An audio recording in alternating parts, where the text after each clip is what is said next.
Samahan nyo akong mangawit dito sa Dingalan, Aurora. So, di ko inaasahan na pupuntahan namin to dahil matagal ko na napapanood to sa Facebook at alam kong napakalayo na nito. So, this vlog, isi-share ko sa inyo yung experience namin balikan mula Olongapo City to Dingalan, Aurora. So, umalis kami ng Olongapo City around 3 a.m. and ang aming estimated time ay 4 hours and 21 minutes dahil yun ang sabi ni Google. So, pag nakamotor kayo, ganun siya kalayo. So, ang Dingalan, Aurora ay ang unang town na madadatnan mo after ng Nueva Ecija. Sa biyahe pa lang, ang ganda na ng view.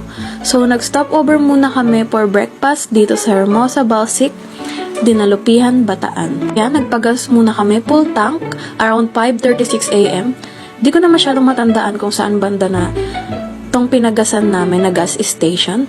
And after nyan, ay nag-stop over na kami dito sa Gabaldon, Nueva Ecija. And then after ng taon na to, Dingalan na. Sobrang daming humihintong rider dito at nagpipicture sila sa may ilog na ito. And around 9 a.m., nakarating na rin kami sa wakas dito sa Dingalan. At ayan, si Kuya na human drone. At natatawa kami dyan kasi may paganyang effect pa siya. At ang daming nanonood sa amin yan at daming naghihintay na magpicture. So may nakaseparate video na ako dyan. Ang first stop namin ay ang aming nadaanan na Rivera's Punto de Vista. At ang ganda rin ng mga picturean dito, very Instagrammable. And yung second stop namin is yung pinaka-target talaga namin puntahan ay ang grotto.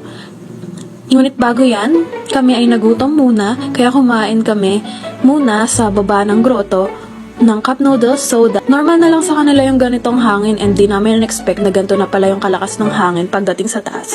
Mayroong 100 steps and pagdating sa taas, lalong mas malakas ang hangin at walang katao-tao dahil walang halos nag-i-stay sa sobrang lakas ng hangin at hinahangin na kami dito. Di ko alam sa mga napapanood kong vlog, di naman masyadong mahangin. Siguro dahil December ngayon kaya ganyan at umulan rin. Napaka-wrong timing, bandang hapon rin umulan kaya siguro sobrang lakas ng hangin dito. Grabe yung view, tanaw na tanaw mo talaga yung Pacific Ocean. Halos di kami makapag-picture ng maayos and video dahil sa sobrang lakas ng hangin. So, hindi na namin pinili mag-hiking, which is papunta sa Batanes of the East View Deck at ang lighthouse. Kasi sa grotto pa lang, ang ganda na ng view, tanaw na tanaw mo na lahat as in solid. Pero if you prepared an adventure, pwede rin kayo mag-island hopping, mag-boat tour, and mag-hike sa Batanes of the East. Pero kami, sa grotto lang kami nag-picture-picture. By the way, nagbayad pala kami dito sa baba ng total na 250 pesos and 50 pesos per head ang environmental fee at ang general insurance fee kapag may nangyari na aksidente habang kayo ay nandito ay kasama na sa binayaran namin. At sagot na nila yung including ambulance service at marami pang iba. Pagkatapos namin mag-picture-picture, ay hinanap namin kung saan ang Sierra Cabañas. Dahil balita ko nga ay 500 per head ang overnight doon, pero fully book na daw sila. Kaya nilipat kami sa katabi nila na Talinten Cabañas. Dito kami nagstay at ibinigay nila sa amin ang pang-couple room kung saan ay napaka-affordable, which is total 1.5 overnight stay. At may separate video na ako dyan para sa room tour. Maaga kaming nag-check-in 11 a.m. which is good. Pumunta kami sa bayan ng Dingalan at namili ng aming lunch. Ang kanilang ulam ay 80 pesos at 20 pesos naman ang kanilang kanin. And nagpahinga muna kami at nagnap kasi kailangan namin ng more energy pa sa biyahe pa uwi. Dahil balikan lang kami. By the way, if magbalak kayo island hopping, pag nakabayad na pala kayo doon sa grotto ay di nyo na kailangan magbayad pa ulit. Sa Pidor Port na hindi namin nadaanan kasi nga umasa lang kami sa Waze or Google Map. Basta ikip nyo lang yung resibo or picturean.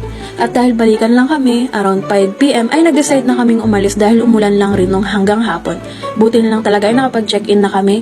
Nung during lunch pa lang kasi ay umaambon na sa Talinten Cabañas. Kahit overnight pa ang binook namin, umalis na kami. At dahil malapit rin to sa Talinten Cabañas, walang AC yung room, pero para rin naka-aircon dahil sobrang presko. Lalo pat umulan at free wifi rin sila. Pwede rin palang magluto sa Talinten Cabañas at natsyempuhan pa namin na kami lang yung tao.